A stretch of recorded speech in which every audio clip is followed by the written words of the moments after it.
Hey everyone, this is lesson 28, indefinite integrals, technically part 2 or day 2 if you will of indefinite integrals. So there are a couple new rules that we'll be seeing here today, and I want to talk about them. So we learned already how to take the derivative of e to the x and the derivative of the natural log of x and so forth. So we know now that an integral is basically the derivative in reverse. So here's some new integral rules, right? We have the integral of e to the x dx, right, or the antiderivative, and that's just going to equal to e to the x plus c. Remember that c is our constant. If we see the antiderivative of 1 over x, remember that's the result we get when we take the natural log of x derivative. And so antiderivative of 1 over x dx equals the ln of x plus c. Antiderivative of a to the x, where a is just a constant, dx, this is going to equal to a to the x over ln of a just represents a constant, right, plus c, always that plus c at the end. And then here's some inverse trig antiderivatives, right? When we see 1 over 1 plus x squared, remember that that plus is like the tangent, right? And that's going to represent the inverse tangent of x plus c. And then when we see the 1 over the square root of 1 minus x squared, subtraction is the sign, and when it starts by 1, that's how we know it's the sign for sure, right? And then, of course, that's the inverse sign of x plus c, okay? All right, so we are ready to get started and work out some examples. And that's where we see the antiderivative of 3, and then we have that e to the t dt. So here we see t as the variable of integration. So one of the things I want to do is I want to take out the 3 because I think it does look a little nicer. And then that way we just see e to the t dt as our antiderivative, which we know is really just going to give us e to the t. So if we multiply that by the 3 that we already have there, well, then we're just going to get 3 e to the t, right? And then what do we do whenever we take an antiderivative? Oh, we do plus c, some constant there at the end, right? Okay, so this right here is our antiderivative. All right, looking at number 2. Hey, I see something over 1 plus x squared. This looks a lot like that inverse tangent that we just saw. If you want to make this 1, couldn't we just factor out that 3 so that we have 3 factored out from there? So we really just have 1 over 1 plus x squared. And then now that looks a little bit more identical to what we just saw on the last slide, which, remember, this is just going to give us inverse tangent of x, right? So times that 3 in the front, that becomes 3 inverse tangent of x, and then plus c, okay? So that's our antiderivative there. All right, we also have 4 over x. Well, we know that 1 over x is the natural log. I could take out the 4 so that I get a perfect match on that, right? 4 factors out, then we have the antiderivative of 1 over x dx, and then this is perfect, right? We know this is going to be the natural log of x, but I have that 4 in the front, so it really becomes 4 natural log of x, and then that plus c at the end there, okay? Plus that constant at the end. I do have the absolute value of x there because we'll be finding the we'll be finding the value of x for some initial value problems in a few minutes, okay? All right, so let's keep going. Let's look at a couple more examples. And all right, this one has a couple more terms, right? So here we're going to try to split this up into multiple terms. I'm going to go piece by piece. So for this first one, I'm going to set up by taking the 3 out of the antiderivative. And so I have the antiderivative of e to the x dx on that. Okay, and then here I can take out the 5. So maybe plus 5, right? And then I take another antiderivative so that I have cosine of x dx. And then here I can take out the 10, so let's do minus 10 on that. And then I'll take an antiderivative, and then we have secant squared of x dx. Now, all of these are going to have a plus c if you think about it, but when you take a constant plus another constant plus another constant, it's just a constant. So we are really only going to be putting one plus c at the end because all of this was technically one antiderivative. So plus c at the very end of all of this is fine, okay? All right, so here we go. We know that the antiderivative of e to the x is just e to the x. So this is going to be 3e to the x. I'll leave my plus c at the very end, okay? All right, here we got that 5 that we know we're going to put in the front. But what is the antiderivative of the cosine of x? And that should be sine of x. And that's from the previous lesson, right? Okay, we have this minus 10. And remember, secant squared is the answer to the tangent of x derivative. So when I see antiderivative of secant squared, I'm thinking, hey, what's the original function? It has to be tangent of x. So it's going to be minus 10 tangent of x. And then at the very end, since all these have a constant, it's just going to be plus c. Some constant gets added to the end. Okay, so there you go. That is our antiderivative for this, nasty looking antiderivative function. Okay. All right, let's keep going. We're going to work through some of these practice problems. All right, we have 2 terms, so I'm going to split this up into 2 antiderivatives. I'm going to get rid of this 2 so that I have 2, and then I have the antiderivative of secant of w, which always looks kind of weird, right? And then tangent of w, we can put dw here, plus, and then if you don't like 1/6 there, because maybe you can't see exactly what it is, just like before, how we've been factoring out that constant from the very beginning, hey, factor out 1/6, no big deal. If we factor out that 1/6 and rewrite that antiderivative, well, that 1/6 is no longer there, but we still technically have a 1 on the top and a w on the bottom. So it's 1 over w dw. Now it almost screams, hey, natural log, right? Okay, when I see secant tangent, that's the answer to what derivative function, right? And that's the secant. So this is going to become 2 secant of w, because that was our variable of integration. And then here I have this 1/6. So let me leave that in the front for now, plus 1/6. And then when I see 1 over w, well, that's a natural log, right? So this is going to be ln of w. Let's put that in the absolute value. And then both of these are going to have a constant. So let's just put plus some constant at the very end. Alrighty? Okay, so that's our antiderivative. All right, I hope this makes sense. Hope this isn't too tricky for you. I think I'm going to skip number 6 because it's kind of similar to the last one that we did. And then here we can work out this guy, number 7. Okay, so in number 7,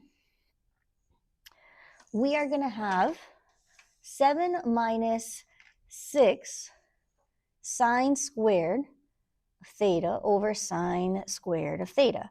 And we can always kind of think about what's another way to rewrite this.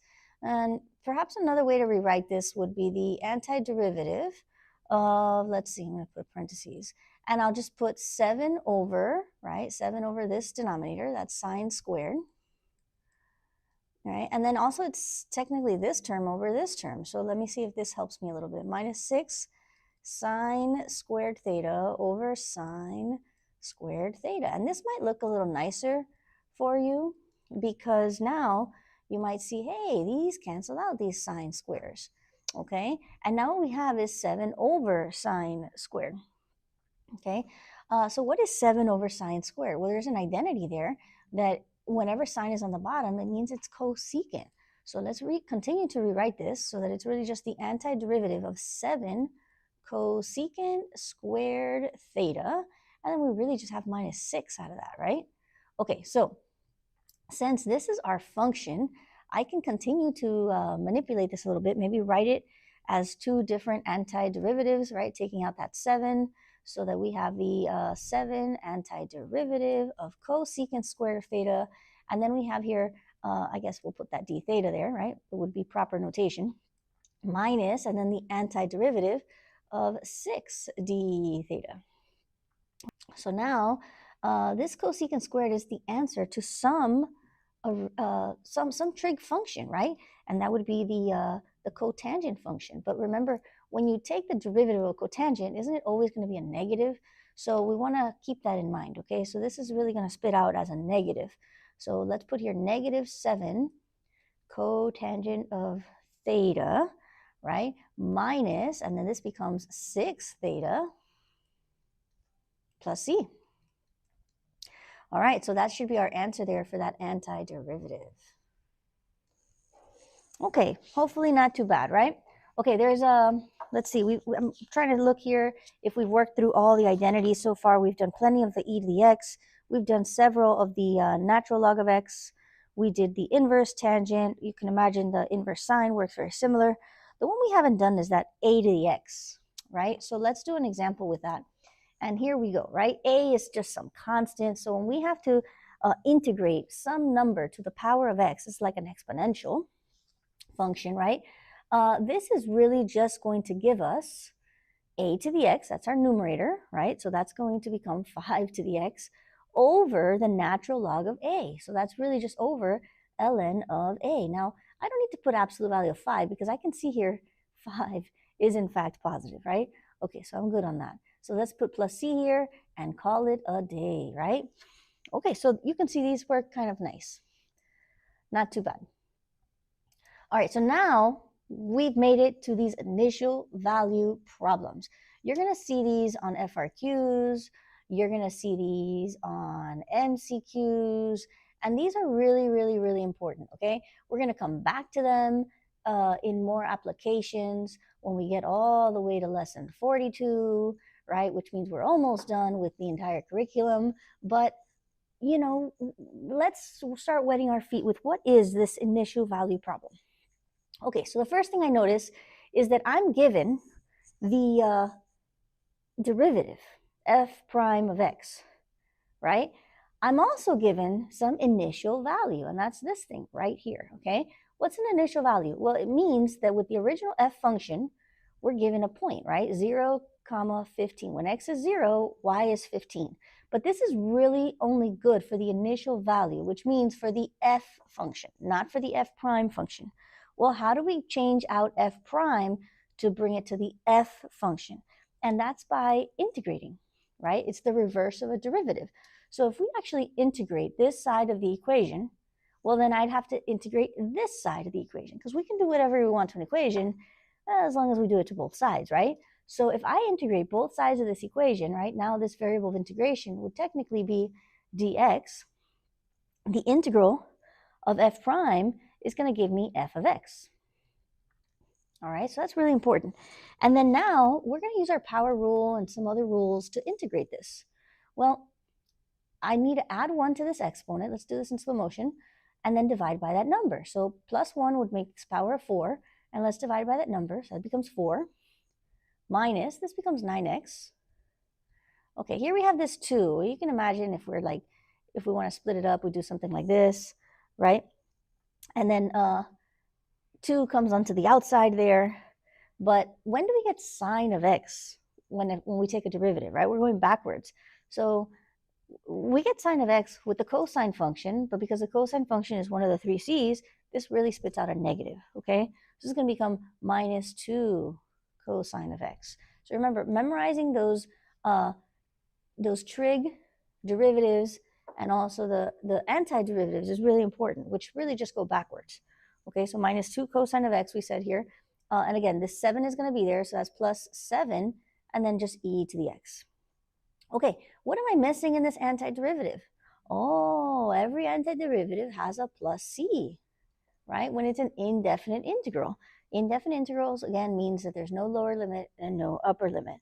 Okay, so this is our antiderivative. So now what I want to do, oh, and by the way, we know that these cancel, right? So now what I want to do is, since I have the f of x function, and I have a point that we can use for this f of x function, is I want to plug this in. When x is 0, we're supposed to get an f of x value of 15. Well, here's f of x, and that's going to be 15. This is called the initial value problem, okay? And then let's plug in our x as 0. So that's 0 to the 4th power. Okay, that's just 0. 0 times 9. Okay, that's another 0. Okay, ooh, maybe I want to work this one out a little bit, right? Minus 2 cosine of 0. And then here's e to the 0. Anything to the power of 0 is always 1. And so that's going to end up giving us 1, right? Times 7 is 7. Okay, so this is plus c at the end here, because I still don't know what this c is. We still need to figure out what's cosine of 0. So friendly reminder, 0 on the unit circle is located right there, and it has a point, doesn't it? It's the coordinate for that is 1, 0, and the cosine of 0 would be the x value. So that this whole thing here is just 1. All right, so what's negative 2 times 1? Oh, it's just negative 2. So let's clean up our right side.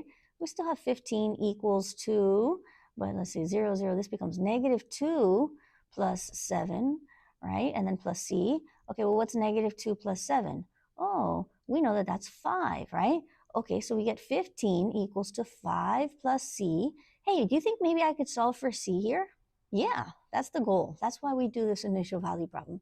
Our goal is to find the constant to then plug it back in to our f of x, which is technically our antiderivative.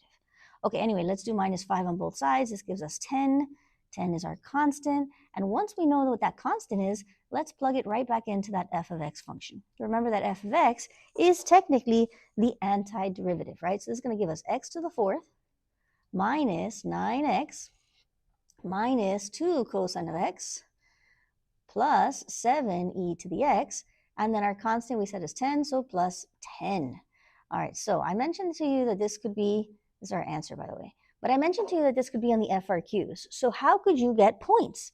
Well, they're not always going to be f of x. Sometimes you get a different function. So obviously MCQs is going to look identical to this, but for FRQs, you're going to have a different function here on the left side, and you'll see what that looks like when we get all the way to lesson 42. But perhaps on this very, very, very first step here, I'm going to mark it with a star or an asterisk. This step right here, when you have a different function on the left side, could possibly be worth 2 points. Okay? The plugging in of the initial value right there could be worth point number 3. And then finding the actual antiderivative with the constant here and simplifying it so that it's f of x equals, that's typically point number 4. So this is a moneymaker on the FRQs. All right. Okay, so let's try another one. Last one. Okay. Dy dt. Isn't that a fancy way of just saying, hey, look, this is the derivative function? Yeah, it sure is. Okay, so this is the derivative function, and they're giving it to us, right? They're also giving us an initial value right here. And this initial value means when x is pi over 4, the y value is 1. Okay, so do you think we can take the antiderivative of both sides here? And I guess our variable is t, so this would be dt as our variable of integration? Yeah, we can, right? Okay, so let's see. If we integrate this left side, dy dt, our variable of integration is dt. So what we're going to get here on this left side is y of t. Okay, y of t. All right, so that equals to, let's see. Okay, so the antiderivative secant squared. Oh, we know that's just tangent of t is our variable, right? And then when we see sine of t, we know that that's the cosine. Look, there's already a negative. Perfect, right? So that becomes plus cosine of t, okay? Because normally it would be negative, but with a negative and a negative, that's how we get that positive there. All right, let's put that plus c at the end here. We're ready for this initial value. When x is, well, not x, I'm sorry. When t is pi over 4, we plug that in and we get an output, which is this guy on the left side here, of 1. So this is 1 equals, let's see, tangent of pi over 4 plus cosine of pi over 4. This is all supposed to give us 1 when we add that constant to it, okay? So our goal here is to actually find the constant. Let's see. You may or may not remember tangent of pi over 4. Tangent of pi over 4 is just 1. Cosine of pi over 4, you should remember these, okay? Radical 2 over 2 makes your life way easier. And then plus c, right, equals to 1. Okay, let's see. If I do minus 1 on both sides, goodbye, right? And that's still 0 now, equals to radical 2 over 2 plus c. If I move this radical 2 over 2 to the other side, I'm going to get minus radical 2 over 2 equals to c. So we just found our constant right there. And so that means we're ready to plug it right back in to the function, right?